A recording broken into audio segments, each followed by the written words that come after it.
Friends, আবার বেশিরভাগ indoor প্ল্যান্টগুলোই এখন বাইরে। রোদ থাকলে সকালে হালকা রোদ পাচ্ছে, আর বৃষ্টি হলে বৃষ্টিতে ভিজছে, আর তার ফলে গাছগুলোর গ্রোথ হয়েছে দেখার মতন। আমার এই ফিলোডেন্ড্রনটি, এটা কিন্তু সয়েললেস মিডিয়াতে রয়েছে। আর দেখুন এই বৃষ্টিতে এইভাবে আমি ফেলে রেখেছি, আর দেখুন কীরকম গ্রোথ হয়েছে।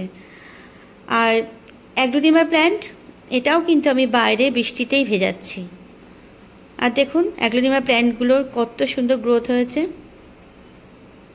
এটা কিন্তু আমার টবেই রয়েছে, মাটিতে রয়েছে দীর্ঘদিন ধরে। এই পুরো বর্ষাকালটা জুড়েই আমি এভাবে বাইরে ফেলে রেখে দিয়েছি।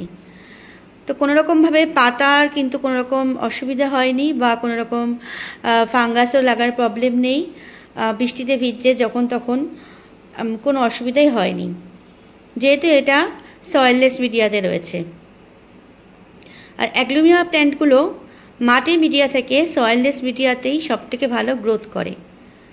সেই সাথে অরেলিয়াটাও রয়েছে বাইরেই।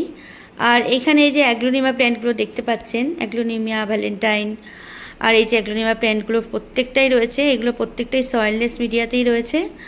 আর বৃষ্টিতে এইভাবে ভিজছে, কিন্তু কোনো রকম ফাঙ্গাসের প্রবলেম নেই, বা পাতা কোনোভাবেই কোনোটা নষ্ট হয়ে যায়নি। হ্যাঁ, শুধুমাত্র মাঝে মাঝে আমি এগুলোকে খাবার দিয়ে গেছি, 15 দিন বাদে বাদে আমি খাবার দিচ্ছি, তার সঙ্গে কিছুটা ফাঙ্গিসাইড থাকছে। আর যেহেতু এখন বৃষ্টির জলে এরা পড়ে রয়েছে, তাই ফাঙ্গিসাইড কিন্তু মাঝে মধ্যে দিতেই হবে। আর দেখুন এখানে অ্যাগ্লোনিমা লিপস্টিক এর যে পটিং মিক্সটা আমি বসিয়েছিলাম, সেটা কিন্তু আমি এর আগে ভিডিওতে শেয়ার করেছি। তো দেখুন এখান থেকে প্রচুর বেবি প্ল্যান্ট বার হয়েছে, দেখতেই পাচ্ছেন যে কীভাবে বেবি প্ল্যান্ট বার হয়েছে। এবং কোনো পাতা দেখুন, কোনো পাতা কিন্তু নষ্ট হয়নি, বা পাতা কোনোভাবে কোনো রকম ফাঙ্গাস অ্যাটাকও হয়নি। দীর্ঘদিন ধরে, মানে পুরো বর্ষার শুরু থেকেই কিন্তু এরা বৃষ্টির জলে ভিজছে। আর দেখুন কত সুন্দর গ্রোথ হয়েছে, আর কালারটাও কত সুন্দর এসছে। প্রত্যেকটা পাতার কালার দেখার মতো, একদম ফ্রেশ গাছগুলো, এবং কিভাবে হেলদি গাছ হয়ে রয়েছে, বৃষ্টির জলেই পড়ে রয়েছে। আমি বারবার করে বৃষ্টির জলে রয়েছে, বৃষ্টির জলে রয়েছে এক কথা বারবার বলছি, কেন বলুন তো? কারণ অ্যাগ্লোনিমা প্ল্যান্টে কিন্তু বেশি জল চলে গেলে গাছের সাথে সাথে রুট রট হয়ে যায়, কাণ্ডগুলো গলে যায়। কিন্তু আমার এই গাছগুলো কিন্তু কন্টিনিউয়াস বৃষ্টির জলেই ভিজছে, এবং বৃষ্টিতে হয়ে রেখেছি, সেই জন্যই বারবার করে বলছি বৃষ্টিতে পড়ে পড়ে ভিজছে। কারণ একমাত্র এটা যেহেতু সয়েললেস মিডিয়া, তার জন্যই এটা সম্ভব হয়েছে।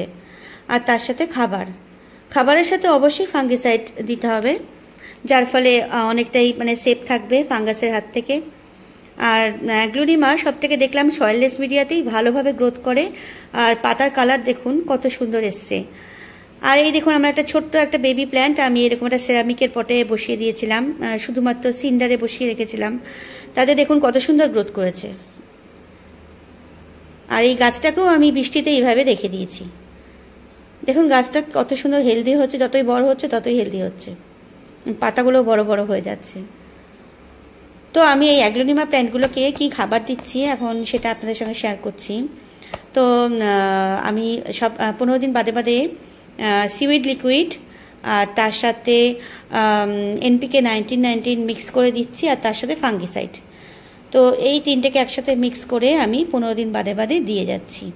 আর তাতেই আমার গাছগুলো দেখুন কতটা হেলদি রয়েছে, আর বৃষ্টির জলে ভিজছে। আর এই যে অ্যাগ্লোনিমা রেড লিফ, এটা আমি নার্সারি থেকে 2 দিন হলো এনেছি। ওরা তো একদম মাটির মিডিয়াতেই বসিয়ে রেখে দিয়েছে, দেখুন একটাও বেবি প্ল্যান্ট বার হয়নি। আর গাছটা এত বড় হয়ে গেছে, একটাও বেবি প্ল্যান্ট বের হয়নি। তো আমি এটাকে একটু বৃষ্টিটা কমলেই সয়েললেস মিডিয়াতে ট্রান্সফার করে দেবো। আর দেখুন এই আমার আরেকটা ভ্যারাইটি অ্যাগ্লোনিমারই,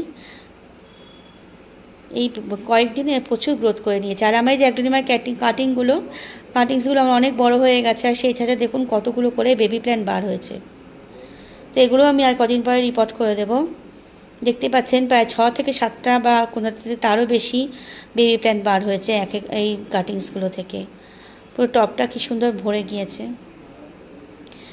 কি সুন্দর টপটা ভরে গেছে, দেখতেই পাচ্ছেন।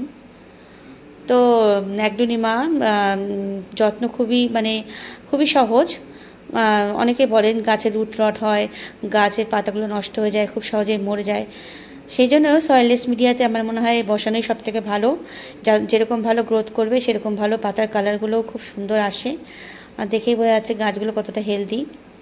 আর আমার বাড়িতে লাগানো রয়েছে এই যে ডোয়ার্ফ ভ্যারাইটির মধুমালতি। তো এই মধুমালতিতে দেখতে পাচ্ছেন কিভাবে ফুল এসছে বলে কিন্তু খাবার দেওয়া বন্ধ করবেন না। ফুল এসছে বলে অনেকে খাবার দেওয়া বন্ধ করে দেন, কিন্তু খাবার দেওয়া বন্ধ করলে গাছটা কিন্তু আর পুরোপুরি ফুলে ভরতে পারবে না বা কুড়ি আসাও বন্ধ হয়ে যাবে। সেই জন্য খাবার চালিয়ে যেতে হবে, তার ফলে গাছ আরও বেশি মাত্রায় ফুল দেবে এবং গাছগুলো আরও বেশি বেশি কুড়িতে ভরে উঠবে। তো তার জন্য আমি এখানে মাইক্রোনিউট্রিয়েন্ট কিন্তু খুব প্রয়োজন, কারণ যেহেতু এখন ফুল ফুটছে। সেই জন্য সিউইড লিকুইডের সঙ্গে মাইক্রোনিউট্রিয়েন্ট মিক্স করে, তার সঙ্গে NPK 0050, এই তিনটেকে একসঙ্গে মিক্স করে আমি গাছের গোড়ায় দিয়েছি। আর মাসে আমি একবার ফাঙ্গিসাইডও দিয়েছি, যেহেতু বৃষ্টির জল পড়ছে সমানে।